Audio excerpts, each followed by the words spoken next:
Welcome to our channel. నేను మీ దుర్గాసు master. Forbes 1917లో BC Forbes చేత స్థాపించబడిన ఒక అమెరికన్ వ్యాపార పత్రిక. ఈ పత్రిక 2014 నుండి హాంకాంగ్ చెందిన ఒక ఇన్వెస్ట్మెంట్ గ్రూప్ యాజమాన్యంలో ఉంది. దీని chairman and editor in chief Steve Forbes మరియు దీని CEO మైక్ ఫెడర్లే. ఇది న్యూ జెర్సీలోని జెర్సీ సిటీలో ఉంది. ఏడాదికి 8 సార్లు మాత్రమే ప్రచురించబడే ఈ పత్రిక Forbes finance, industry, investment, marketing అంశాలపై కథనాలను ప్రచురిస్తుంది. టెక్నాలజీ, కమ్యూనికేషన్స్, సైన్స్, పాలిటిక్స్, లా వంటి సంబంధిత అంశాలపై కూడా ప్రచురిస్తుంది. ఈ పత్రికకు ఏషియాలో ఒక అంతర్జాతీయ ఎడిషన్ కూడా ఉంది. అంతేకాక ప్రపంచవ్యాప్తంగా 27 దేశాలు మరియు ప్రాంతాలలో లైసెన్స్ కింద తయారు చేయబడిన ఎడిషన్లను కలిగి ఉంది. ఈ మ్యాగజైన్ అత్యంత ధనవంతులైన అమెరికన్లు, 30 సంవత్సరాల కంటే తక్కువ వయసు ఉన్న 30 అత్యంత గుర్తింపదగిన యువకులు ఇటువంటి ర్యాంకులకు ప్రసిద్ధి చెందింది ఈ ఫోర్బ్స్ పత్రిక. Forbes 30 under 30, Forbes 400, Forbes 500, Forbes global 2000, ప్రపంచ కుబేరులు, ప్రపంచంలో టాప్ 100 శక్తివంతమైన మహిళలు, ప్రపంచంలో టాప్ శక్తివంతమైన మనుషులు, వీటికి ఎన్నిక పద్ధతిలో ఆయా రంగాల ప్రముఖులు ఉంటారు. ఫోర్బ్స్ 30 అండర్ 30 అనేది వివిధ పరిశ్రమల్లో 30 సంవత్సరాల కంటే తక్కువ వయసు ఉన్న 30 మంది ప్రముఖుల జాబితాలను ఫోర్బ్స్ మ్యాగజైన్ ప్రతి సంవత్సరం విడుదల చేస్తుంది. ఈ ర్యాంకులను అమెరికాలో 600 వ్యాపార ఇంకా పరిశ్రమల గణాంకాలను గుర్తించాయి. 20 పరిశ్రమలలో ఒక్కొక్కటి 30 ఎంపిక చేయబడ్డాయి.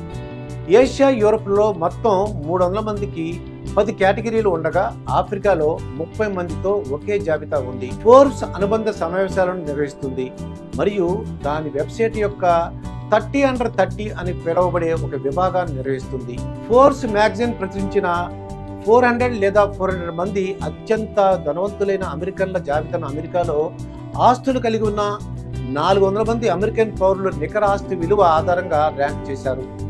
మాల్కమ్ ఫోర్బ్స్ 1982లో ప్రారంభించిన ఈ 400 జాబితాను ఏటా సెప్టెంబర్లో ప్రచురిస్తారు. ఫోర్బ్స్ మ్యాగజైన్ రూపొందించిన టాప్ 500 అమెరికన్ కంపెనీల వార్షిక జాబితా ఫోర్బ్స్ 500 అమ్మకాలు, లాభాలు, ఆస్తులు, మార్కెట్ విలువ, ఉద్యోగులు అనే 5 అంశాలను కలిపి ఈ జాబితాను తయారు చేస్తారు. ఫోర్బ్స్ గ్లోబల్ 2000 అనేది ఫోర్బ్స్ మ్యాగజైన్ ప్రచురించే ప్రపంచంలోని టాప్ 2000 ప్రభుత్వ సంస్థల వార్షిక ర్యాంకింగ్. ది గ్లోబల్ 2000 వార్షిక ర్యాంకింగ్ను ఫోర్బ్స్ అమ్మకాలు, లాభము, ఆస్తులు మరియు మార్కెటింగ్ విలువ అనే 4 కొలమానాల ఆధారంగా డేటా ఉపయోగించి సమీకరించి తయారు చేసిన ఈ జాబితా 2003 నుండి ఏటా ప్రచురితమవుతుంది. ఫోర్బ్స్ పత్రికకు ఆదాయం ఎలా వస్తుందో తెలుసా? ఈ పత్రిక సంవత్సరానికి 8 సంచికలు మాత్రమే ప్రచురిస్తుంది. అందులోని విషయాలు ప్రపంచవ్యాప్తంగా పాఠకులు ఎదురు చూసేవిగా ఉండటం వలన పత్రికను అందరూ కొంటారు. కొందరు చందాదారులుగా కూడా చేరతారు. సాంప్రదాయ ఆదాయ నమూనాకు ఇదొక ఉదాహరణ. కంపెనీలు మీ సైట్ లేదా పత్రికలో ప్రకటనల స్థలాన్ని కొనుగోలు చేస్తాయి. దీన్ని అడ్వర్టైజింగ్ బిజినెస్ మోడల్ అని కూడా పిలుస్తారు. సంస్థలు కొనుగోలు చేసిన ప్రకటన స్థలంలో టెక్స్ట్ లేదా విజువల్ ఫార్మెట్లో తమ ఉద్దేశిత కంటెంట్ను వ్యక్తపరుస్తాయి.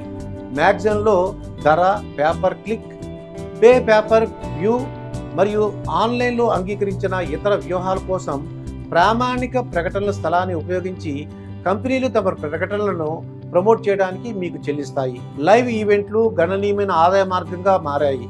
2018లో ఫోర్బ్స్ ప్రపంచవ్యాప్తంగా 60కి పైగా ఈవెంట్లకు ఆతిథ్యం ఇచ్చింది. ఇందులో అండర్ 30 సమిట్ వంటి ఈవెంట్లతో పాటు CMO సదస్సు, మహిళా సదస్సు లాంటివి కూడా ఉంటాయి. ఫోర్బ్స్ ర్యాంకింగ్ కవర్ స్టోరీ లేదా ఇతర ఫీచర్లో గుర్తింపు పొందిన వ్యక్తులు మరియు సంస్థలు వారి అద్భుతమైన ప్రచారానికి ఇంకా వారి నాయకత్వానికి ప్రచారం చేయడానికి వాడుకుంటారు. అంతేకాక వారి స్వంత మరియు స్పాన్సర్డ్ మీడియాను కూడా ఉపయోగించవచ్చు. చైనా, భారత్, రష్యా సహా ప్రపంచవ్యాప్తంగా 40 లైసెన్సింగ్ ఒప్పందాలు ఉన్నాయి.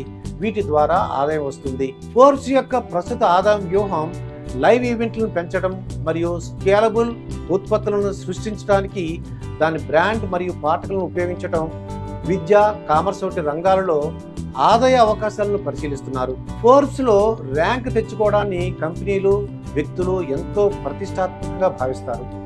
ఫోర్బ్స్లో ర్యాంక్ కలిగి ఉన్న వ్యక్తుల సంస్థల వ్యాపారం గణనీయంగా పెరిగిపోతుంది. ఫోర్బ్స్ ఇచ్చే ర్యాంక్ ఒక ప్రచార సాధనంగా ప్రపంచంలో చెల్లుతుంది.